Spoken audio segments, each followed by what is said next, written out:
गुरु के भजन करे जाता नहीं। भजन सुन के लोग अच्छा लगे तो लाइक फॉलो करम। समुद्र के ताले ताले बैठलन शिवा गुरुजी, अरे बैठलन शिवा गुरुजी। निकालल जहरवा सब पी गइलन गुरुजी, निकालल जहरवा सब पी गइलन गुरुजी। पहिला संकटिया रावण पर आइले, रावण पर पड़ले कटल मुड़िया जोरा दिलन गुरुजी, कटल मुड़िया जोरा दिलन गुरुजी। निकलल जहरवा सब पी गइलन गुरुजी। समुद्र के ताले ताले बैठलन शिवा गुरुजी, अरे बैठलन शिवा गुरुजी। निकालल जहरवा सब पी गइलन गुरुजी, निकालल जहरवा सब पी गइलन गुरुजी।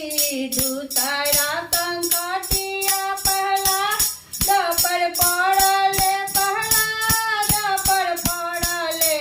फाड़ी के खंबा बचा लेलन गुरुजी, फाड़ी के खंबा बचा लेलन गुरुजी। निकलल जहरवा सब पी गइलन गुरुजी। सीतारा संकटिया हरिचंद्र पर पड़ले, हरिचंद्र पर पड़ले मारल रोहित के बचा लेलन गुरुजी, मारल रोहित के बचा लेलन गुरुजी। निकलल जहरवा सब पी गइलन गुरुजी, निकलल जहरवा सब पी गइलन। समुद्र के ताले ताले बैठलन शिवा गुरुजी, अरे बैठलन शिवा गुरुजी। निकलल जहरवा सब पी गइलन गुरुजी, निकलल जहरवा सब पी गइलन गुरुजी।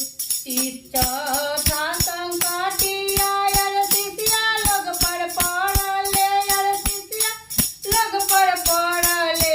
शिष्या लोग पर दया बरसा दिलन गुरुजी, शिष्या लोग पर दया बरसा दिलन गुरुजी।